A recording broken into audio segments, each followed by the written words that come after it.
Bonjour les amis, et j'espère que vous allez toutes et tous très bien et très bienvenue sur la chaîne de l'univers de l'ange Cathy. En ce mercredi 31 août 2022, que je ne me trompe pas d'année. Donc je reviens vers vous parce que je suis dans de bonnes énergies. Euh, voilà. J'espère que vous allez bien. Donc je me suis préparé. Alors ce n'est pas un café, c'est un cappuccino. Donc, je remercie Daniel B. Voilà. Je vais mieux, donc merci, merci, c'est gentil, hein. Oui, comme tu dis, je me permets de te tutoyer maintenant. C'est vrai qu'on se pose beaucoup de questions, voilà. Et celles et ceux qui ont toujours ce voile devant les yeux ne s'en posent pas. Alors, ce matin, en sortant Noki, un magnifique ciel bleu. Aucune trace de quoi que ce soit, tout était bleu.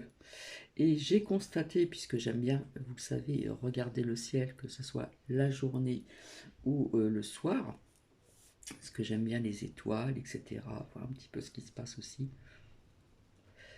Quand, comment dire, quand il fait nuit.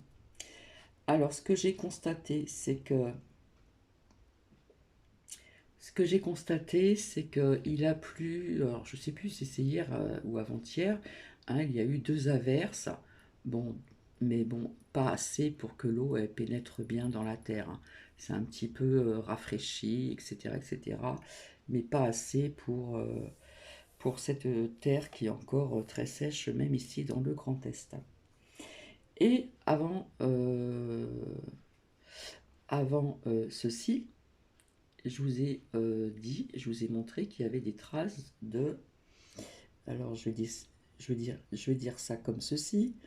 Chan chan chan chan chan, trai trai trai. Voilà. Et la pluie est passée et comme par hasard, aujourd'hui, nous avons un ciel clément, un beau ciel bleu ici dans cette petite ville qui s'est agrandie où je réside. Donc voilà. Euh,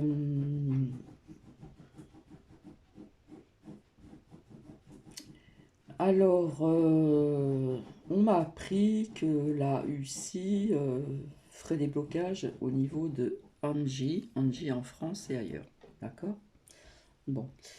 Euh, Avant de vous faire parler les oracles, depuis le temps que je dois le faire, j'ai fait encore une petite recherche sur, comment dire, les Anunnaki, j'espère que je le dis bien, et les Surimiens, et l'homme, bien sûr. Et c'est un mélange aussi, par la suite, on va parler un petit peu de la Bible aussi, entre parenthèses. Voilà. Euh, donc c'est pas très long, c'est pour ça que je reviens vers vous ce matin. Alors j'ai dû fermer le store, etc. Malgré qu'il fait beau dehors. Il y a de l'air, c'est respirable, tout est ouvert ici. Voilà, sauf que là, dans cette pièce, j'ai dû fermer le store et la fenêtre. Et j'avais envie de vous montrer justement ce petit reportage.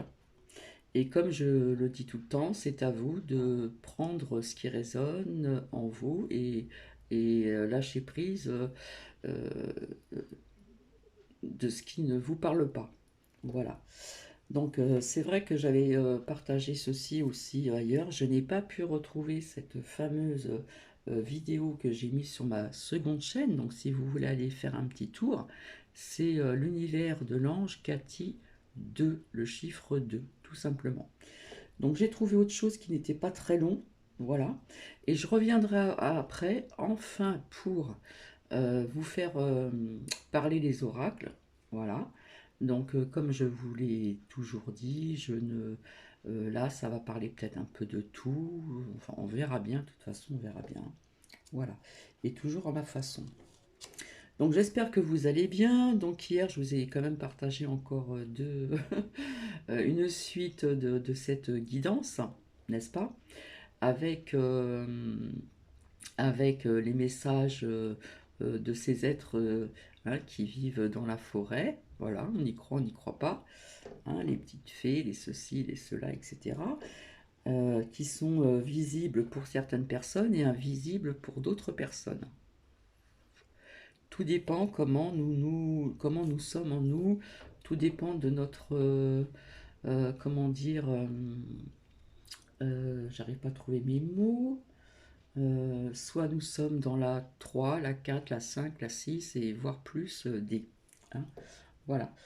Donc je vous expliquais tout ceci et puis après je suis revenue vers vous pour vous faire partager une musique de détente, de relaxation, etc. Pas toujours spécialement pour aider à s'endormir, mais de temps en temps ça fait du bien d'écouter ceci dans la journée et c'est vrai que ça aide un petit peu à, pour certaines personnes, j'espère, ça aide un petit peu à, comment dire, à faire le vide euh, de son mental. Hein, parce que le mental, des fois, tourne tout le temps, hein, ça n'arrête pas, etc. Et là, c'est vrai qu'hier soir, en visionnant comme vous, pour certaines personnes à qui ça intéresse, pratiquement, j'avais les yeux qui tombaient, franchement. C'était pas la fatigue, c'était ce que je vous ai fait écouter, le son de la musique, et puis ces images. Hein, voilà, je bégaye. Donc j'espère que vous allez bien. Alors, pour donner des nouvelles aussi donc à Daniel, puisqu'elle m'a demandé si j'allais bien, Daniel, eh bien oui, ça va de mieux en mieux, j'ai envie de vous dire, puisque je fais mes 3 sorties avec Nuki, j'essaie de faire des longues promenades. S'il fait trop chaud, parce que là, la température augmente un petit peu, mais enfin, c'est pas comme d'autres départements ou régions où c'est plus chaud, voilà. Euh, et puis j'ai pris la décision demain matin de me rendre en transport. Donc je verrai bien si j'arrive à monter les 2 marches de bus parce que les bus ici, c'est peut-être comme ailleurs, je sais pas, elles sont assez hautes. Hein. Il y en a 2, il n'y en a pas plusieurs. Bref. Puis en cas, je m'aiderai pour monter. Voilà. Donc je vais expérimenter, voilà, d'aller me rendre dans le centre-ville. Euh, Déjà pour prendre rendez-vous chez mon dentiste. Alors je vais quand même téléphoner, hein, pour savoir si éventuellement ça répond et que il y a quelqu'un. Voilà, comme bon, c'est pratiquement la fin des vacances, mais des fois il y en a qui prennent des vacances en septembre. Et puis 2 petites choses à faire. Donc je marcherai à mon rythme, etc., etc., etc. Voilà. Donc c'est vrai qu'il y a du mieux, hein, par rapport un petit peu en arrière. Il y a vraiment du mieux et je touche encore du bois, hein, je touche ce bureau. D'ailleurs qu'il falloir que c'est un peu fouillis fouillot là, je trouve. Il falloir que je fasse un petit peu de tout retirer, de mieux ranger parce que c'est vrai que je ne l'ai pas fait depuis un petit moment et c'est vrai que ça prend énormément de place. Donc, je vais vous faire écouter donc ce court documentaire par rapport aux autres. Donc ça parle donc de, vous avez certainement dû en entendre parler sur d'autres chaînes, les Anunnaki et les Sumériens et l'homme, où l'on parle aussi d'ADN, etc. Voilà.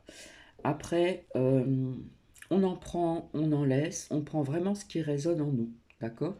Parce qu'en même temps, on parle un petit peu de certaines choses de la Bible, donc c'est assez délicat pour certaines personnes qui sont vraiment ancrées dans la Bible, le christianisme, le catholicisme, etc., etc., etc.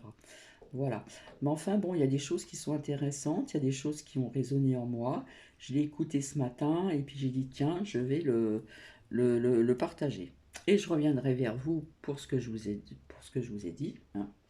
Et puis, voir comme on m'a demandé. Alors, il me semble, je l'ai noté, hein, je l'ai noté, c'est, comment dire, là. Ouais, parce que je prends des notes quand même. Je suis pas une secrétaire, mais quand même. Donc c'était Loriquet 33 hein, qui voulait en savoir plus en ce qui concerne le mur de glace. Je sais qu'il y a des personnes qui en ont parlé, etc.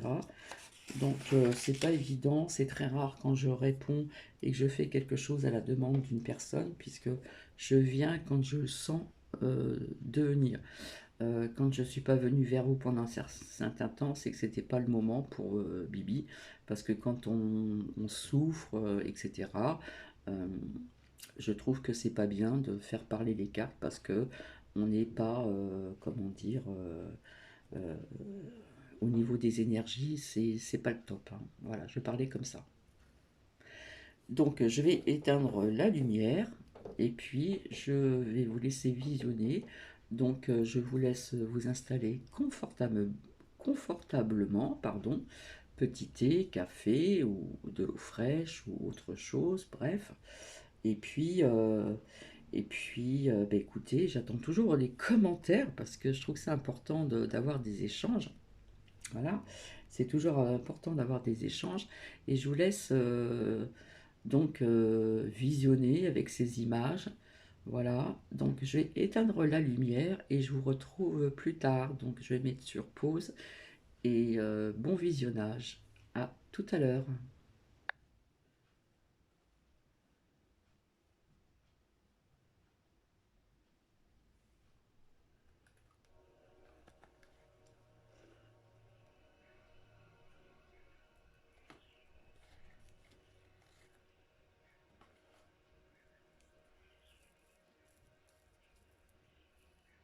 L'univers n'a pas toujours été tel que nous le connaissons aujourd'hui.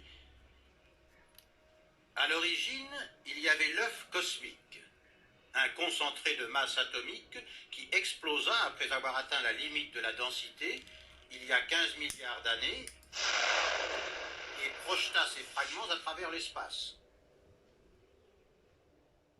Certains de ces fragments sont restés incandescents et ont formé les étoiles, d'autres se sont refroidis et ont formé les planètes et les météorites.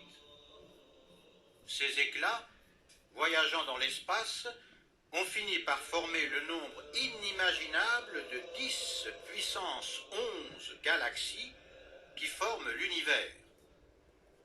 L'univers est si gigantesque que notre galaxie, la Voie lactée, déjà immense puisqu'elle contient 234 milliards de systèmes solaires en plus du nôtre, n'est qu'une goutte d'eau dans cet énorme océan.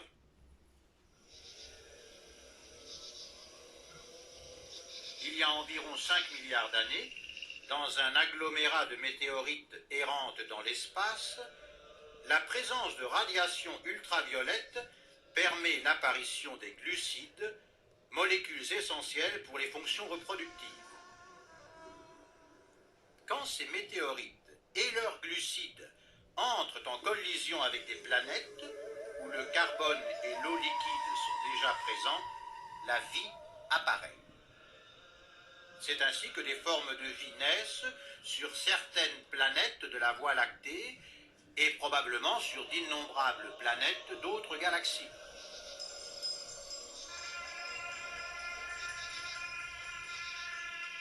Il y a environ 1 million d'années, la Voie lactée s'anime.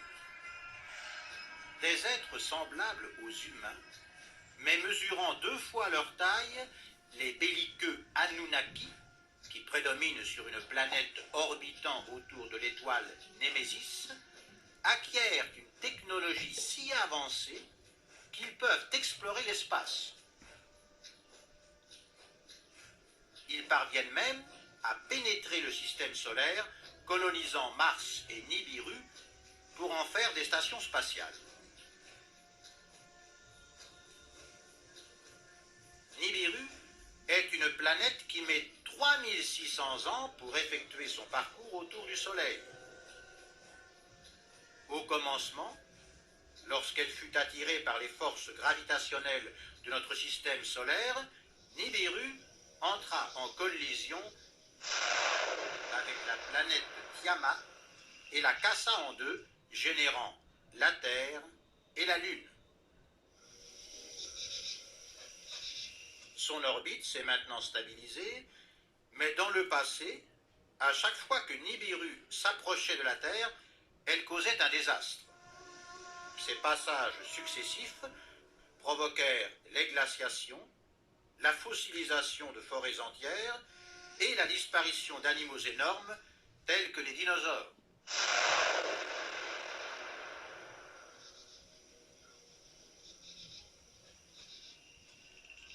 Il y a environ 250 000 ans, à cause de son orbite qui l'éloigne du Soleil pendant longtemps, Nibiru gèle. Pour la réchauffer, les colonisateurs Anunnaki créent un effet de serre en ébulisant uranium, hélium et or dans son atmosphère. Nibiru restait cependant trop pauvre en or. L'occasion pour en obtenir davantage se présente quand le roi Anunnaki, Alalu, destitué de Nibiru et réfugié sur la Terre, découvre qu'il y a de l'or en abondance sur cette planète. L'inscription suivante, se trouvant sur une tablette sumérienne, en témoigne. Sur la grande montagne de Mars, ils ont sculpté avec les rayons l'image d'Alalu. Que son visage regarde pour toujours vers Nibiru, où il a régné, et vers la terre, où il a découvert l'or.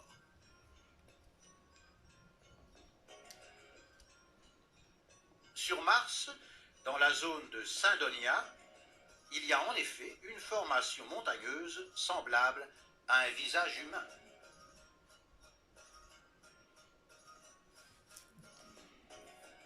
Les Sumériens sont fiables. Il y a 5000 ans, ils représentaient déjà toutes les planètes de notre système solaire, y compris Uranus, Neptune et Pluton, qui pourtant furent découvertes il y a peu de temps.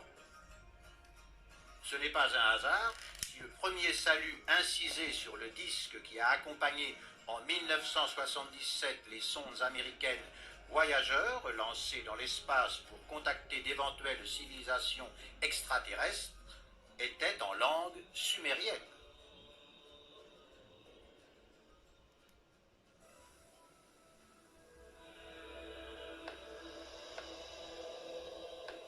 Quand le nouveau roi de Nibiru, Anu, apprend qu'il y a de l'or sur la Terre, il prend la tête d'une expédition. Accompagné par ses fils, Enki et Enlil, par d'autres membres de la famille royale et plusieurs centaines de scientifiques et de militaires, Anu débarque au sud de la Mésopotamie, où il établit Eridu, qui veut dire maison loin de la maison. Les tablettes sumériennes citent les Anunnaki comme étant ceux qui sont venus des cieux sur terre. Elle raconte que Anu confine Alalu sur Mars et que les Anunnaki commencent la construction des établissements nécessaires à la mission. Ayant besoin d'eau et de glucides, ils créent l'Éden, champ d'agriculture et d'élevage. Puis, en explorant la terre entière, ils découvrent d'abondants gisements d'or au sud de l'Afrique.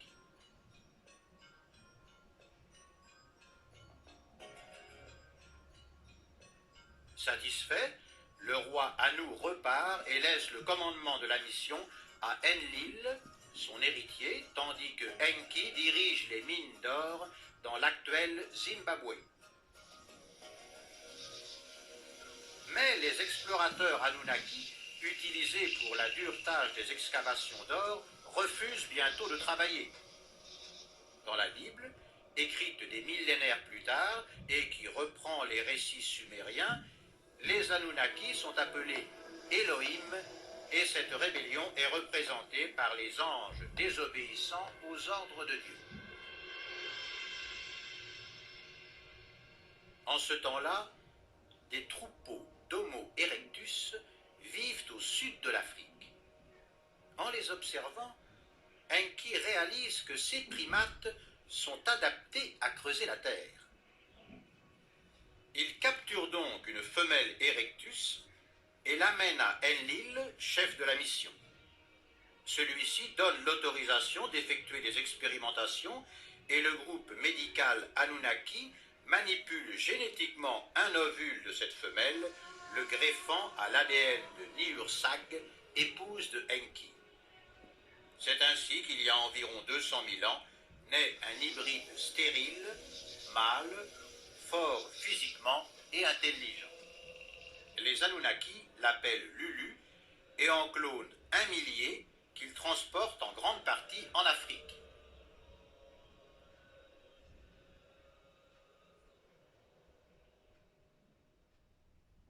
Créés pour obéir et travailler, les Lulus intègrent des concepts inexistants dans la nature.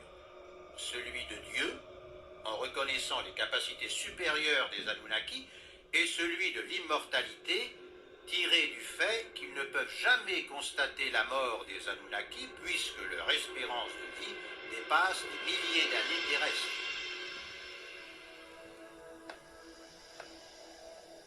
Excité et amusé par cette expérimentation, Enlil ordonne à ses médecins de réaliser de nouveaux êtres en mélangeant l'ADN du Lulu à celui d'autres animaux. C'est ainsi qu'ils obtiennent le Pan, un être moitié Lulu et moitié chèvre auquel les Anunnaki enseignent à jouer de la flûte. Une jument, naît le centaure, moitié Lulu et moitié cheval, auquel ils enseignent l'usage de l'arc. Puis ils créent toutes les créatures animalesques décrites dans les mythologies.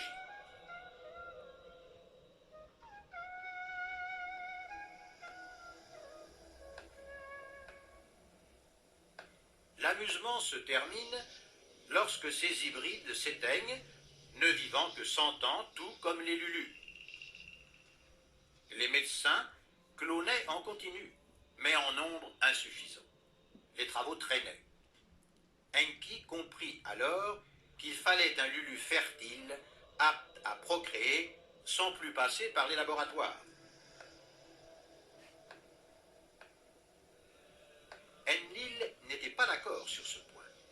Il craignait une croissance incontrôlable de ces êtres qui auraient pu se rebeller, faisant ainsi échouer leur mission. Enki rétorqua qu'avec ce nombre limité de Lulus à disposition, la mission allait sûrement échouer. Alors, contre son gré, Enlil finit par approuver la fertilisation du Lulu et l'on produisit l'Adama, l'Homo sapiens, le progéniteur de l'homme actuel, créé à l'image et à l'égal des Anunnaki. C'était un Lulu amélioré et fécond qui vivait 300 ans, costaud et de 2 mètres de haut. De l'état de pacifique cueilleur d'œufs et de végétaux, ce primate passa à l'état d'homme, le plus féroce des chasseurs terrestres.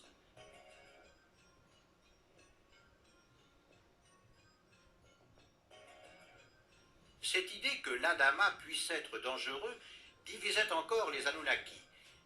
Enlil était soutenu par la famille royale et les militaires qui voulaient tous éliminer les Adamas en faveur des Lulus plus contrôlables.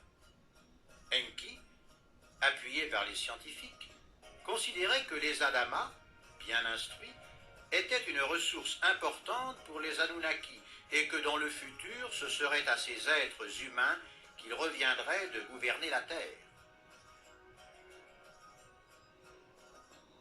Les Adamas vont donc succéder aux Lulus dans l'Éden pour le travail des champs et une grande partie sera transportée au Zimbabwe dans les mines d'or.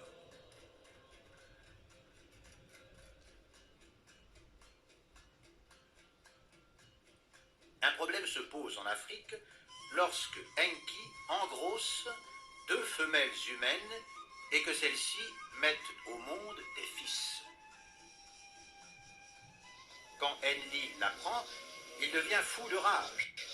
C'est un opprobre pour lui, autant que l'union sexuelle d'un homme avec un animal l'est aujourd'hui.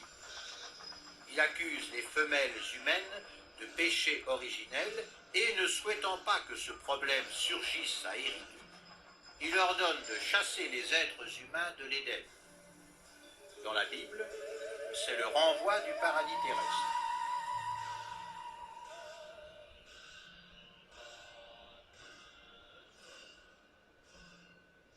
Afrique, Enki ne chasse personne.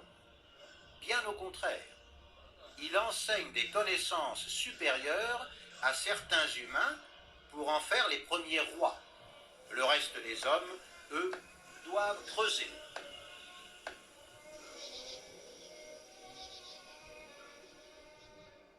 Enki, considéré comme un dieu, confère le titre de prêtre à des initiés et instaure la première religion. Sa règle est l'obéissance totale. La menace ultime est la mort.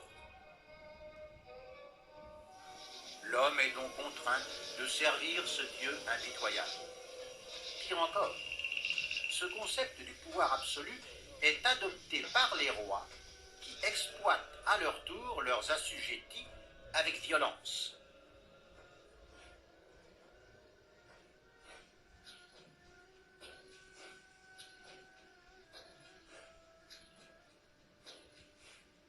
Il y a environ 100 000 ans, le roi Anu meurt.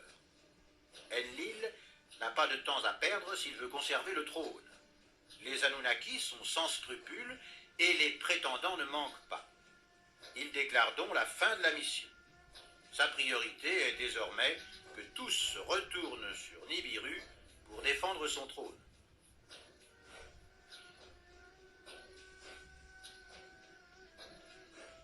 Enki, n'étant qu'un fils engendré par une concubine, sait qu'il ne pourra pas accéder au trône. Il refuse donc de partir, estimant avoir déjà son propre trône en Afrique. Enlil se fâche. Il ordonne aux Anunnakis assignés au port spatial de l'île de Pâques, les fameux Moai, de garder Enki sous contrôle. Puis, lui et sa suite quittent la Terre.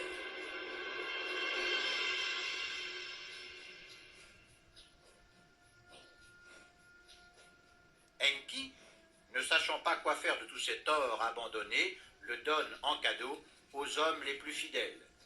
C'est l'âge d'or, et il y en a en abondance à cette époque.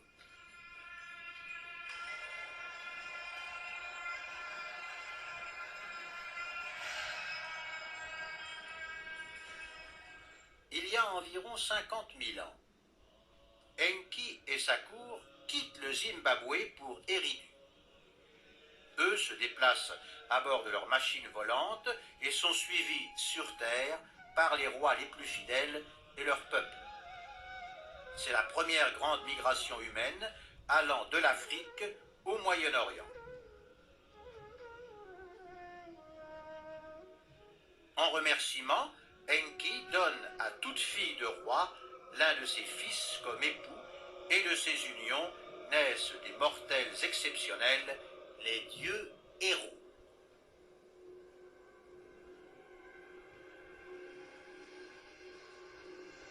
Cependant, à Eridu, cette concentration d'Anunnaki et de dieux héros, tous guerriers, risquant de se transformer en conflit, Enki envoie les dieux héros conquérir la terre entière, déjà occupée par les descendants des renvoyés du paradis terrestre. Les dieux héros partent donc, et certains vont occuper l'Égypte et la Palestine. D'autres envahissent le continent européen et éliminent les hommes de Néandertal. D'autres s'établissent à Malte et en Sardaigne en faisant des cités-écoles pour initier. D'autres s'installent sur les terres jadis émergées de l'océan Atlantique et fondent la puissante Atlantide.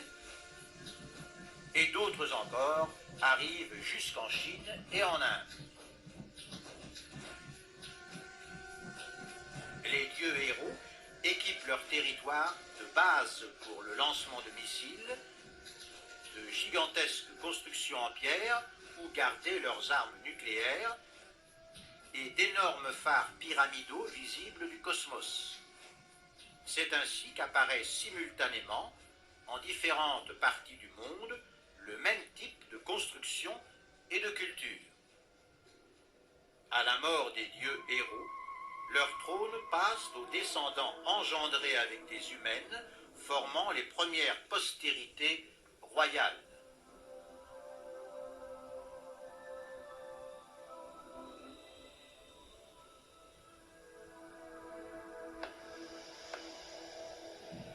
Il y a environ 12 000 ans,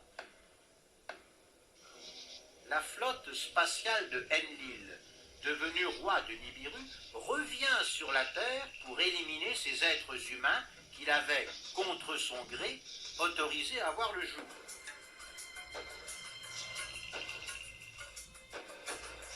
Enki tente de communiquer avec son frère. La réponse est un rayon destructeur qui s'abat entre le Maroc et l'Espagne actuelle. Dans un grondement terrifiant, la terre qui liait l'Afrique à l'Europe se désintègre dans l'air et l'océan Atlantique s'engouffre comme une furie par le détroit de Gibraltar à peine créé. Telle une énorme canonnade d'eau, les flots pénètrent dans la Méditerranée, détruisant les écoles d'initiation à Malte et en Sardaigne. Ils submergent l'Italie, la séparant de la Tunisie, ils inondent la plaine grecque, y créant des îles, puis pénètrent entre la Bulgarie et la Turquie pour former la mer Noire. Enfin, des vagues, hautes de 100 mètres, se dirigent vers Érythrée, balayant tout sur leur passage. Qualifié de déluge universel dans la Bible, ce désastre ne touche en réalité que la zone allant de la Méditerranée à la Mésopotamie.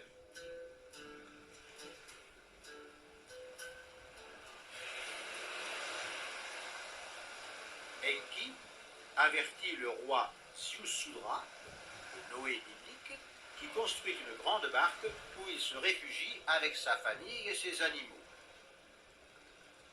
D'autres survivants, provenant des terres désormais submergées par la mer Noire, vont s'installer non loin d'Éridu, où ils fondent Ur, constituant le peuple des Sumériens. Ils ne savent pas qu'ils sont près d'une base Anunnaki. Enlil aperçoit ces quelques survivants humains, mais quand Enki se jette à ses pieds, il triomphe et se satisfait de la situation.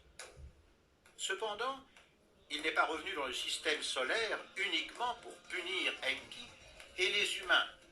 Il doit évacuer Mars, devenu inutile. Il repart donc avec son escorte.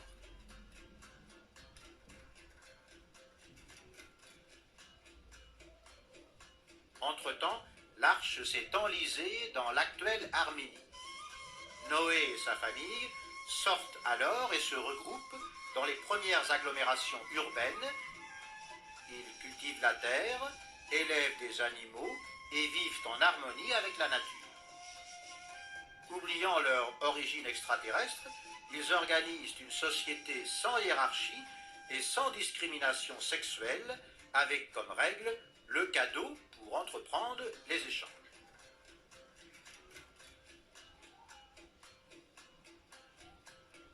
En Mésopotamie, les Sumériens découvrent leurs voisins Anunnaki et les adorent comme des dieux.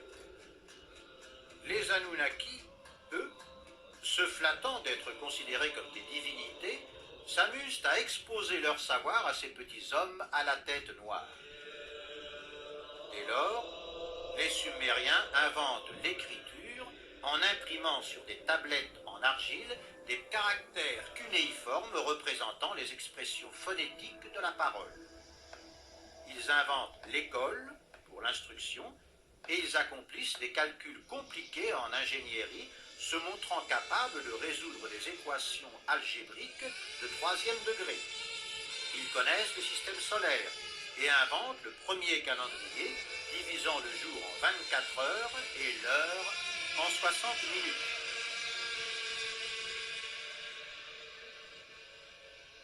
De leur côté, les Anunnaki ambitionnent de se partager la terre.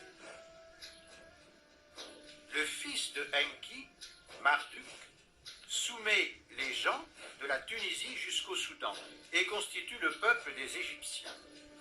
Son domaine comprend les pyramides, jadis construites par les dieux héros, tout comme le Sphinx, un énorme lion en pierre que Marduk fait modifier pour lui donner le visage de son fils Nabi.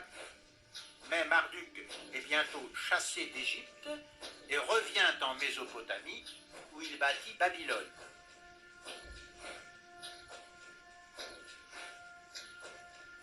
Trois frères Anunnaki, Dan, Rama et Vira, occupent la Scandinavie qu'ils abandonnent pour chercher un climat plus tempéré. Dan occupe la Sardaigne pour s'établir plus tard en Italie où il constitue le peuple des Étrusques. Rama arrive en Inde, mais une race noire très évoluée l'oblige à se replier en Anatolie où il constitue le peuple indo-européen. Le troisième frère, Vira, se dirige vers le détroit de Bering et rentre en Amérique, longe la côte et arrive en Colombie où il fonde la civilisation andine.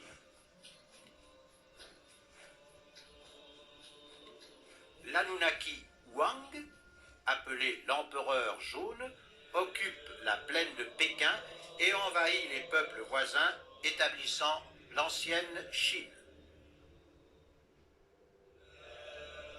L'Anunnaki Yahweh occupe la Palestine et s'allie à Marduk pour détruire Sodome et Gomorrhe, qui refusent de se rendre. Les murs vitrifiés de ces villes affichent encore une radioactivité typique des explosions nucléaires. Yahvé avait un ami humain, Abraham, et cette amitié les amène à un pacte d'alliance. Yahvé promet à Abraham et à sa progéniture qu'il leur donnera le pays de Canaan. En contrepartie, Abraham jure de se rendre un culte à Yahvé en tant que Dieu unique et de se faire circoncire, lui et ses enfants mâles, pour se distinguer des hommes des autres factions. Dans le récit biblique, l'un des fils d'Abraham, Ismaël, est l'ancêtre des tribus islamiques, tandis que le petit-fils d'Abraham, Jacob, est l'ancêtre des tribus d'Israël.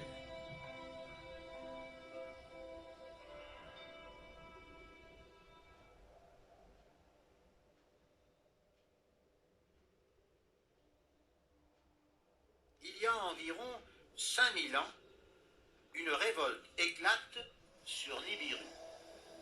Enlil est sur Mars et la quitte de si mauvaise humeur qu'il arrive sur Nibiru et commet tant d'iniquités que sa propre famille royale le contraint à l'exil.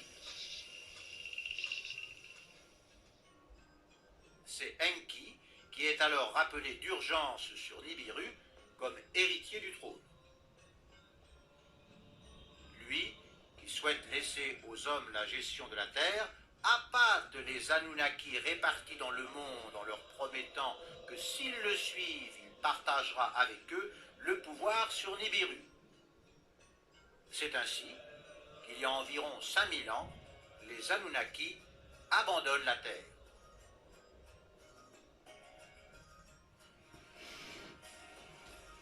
Les annotations sumériennes se terminent d'ailleurs à cette date.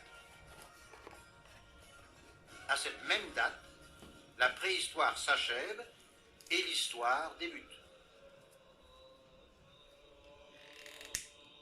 Pourtant, en 1939, à Ninive, si nous n'avions pas découvert ces milliers de tablettes sumériennes qui citent nos ancêtres comme étant le produit d'une manipulation génétique entre un primate et un extraterrestre, nous n'aurions pas su grand-chose sur l'origine de la race humaine. Si ce que les Sumériens ont écrit est vrai, cela explique le manque de pièces prouvant l'évolution darwinienne de l'homme et ces énormes œuvres en pierre que notre technologie d'aujourd'hui ne peut égaler. Si cela n'est pas vrai, très vive félicitations à la fantaisie de ces Sumériens qui, il y a 5000 ans, ont inventé cette histoire fantastique. Donc, pardon, voici donc les amis. Donc vous avez entendu la fin. Donc c'est à vous de faire votre propre, comment dire, analyse, hein, votre propre intuition propre à vous-même, propre, propre, propre. Voilà. Donc, en ce qui me concerne, dans ce que je vous ai fait partager là, euh, il y a certaines choses qui résonnent en moi, mais pas tout. Voilà. Maintenant, chacun est libre de penser ce qu'il a envie, bien sûr. Hein. On a toujours, comme on dit, notre propre libre arbitre de ce que l'on entend, de ce que l'on voit, etc., etc. Donc j'espère que ça a plu à certaines personnes. Voilà, donc c'est vrai que ça fait 40 minutes, hein, bientôt 45, vu que j'ai papoté un petit peu avant. Et encore, c'était le documentaire que j'ai trouvé qui était le plus court, hein, qui, voilà. Donc je vais vous laisser, je reviendrai plus tard. Alors je ne sais pas si je vais revenir tout de suite après, si je vais revenir ce soir, pour faire parler les oracles. D'accord? Comme je le dis, ça ne parlera pas que d'un thème, que d'un sujet. Je verrai bien comment dire, de ce qui va en sortir. Voilà, tout simplement. Je vous dis à plus tard. Je vous souhaite peut-être bon appétit pour plus tard aussi. Et profitez, profitez, profitez. Donc, comme je vous l'ai dit ici, le ciel est très bleu, il fait bon, tout est ouvert, et puis je fermerai certainement cet après-midi le store. Par contre, je ne ferme pas euh, la porte-fenêtre du salon, voilà, parce que c'est supportable. Voilà, ici en tous les cas, c'est supportable. Je vais donc vous laisser et n'hésitez pas à mettre des commentaires, hein, parce que des fois on ne peut pas être toujours d'accord avec ce que l'on voit et ce que l'on entend. Voilà, ça fait partie encore des questions que l'on peut se poser, d'où l'on vient, etc., etc., etc. Allez, je vous dis à plus tard, à très bientôt, et je vous fais plein de bisous. Et vous voyez, cette rose, elle a été cueillie donc ce matin pour vous. Allez, bisous, bisous.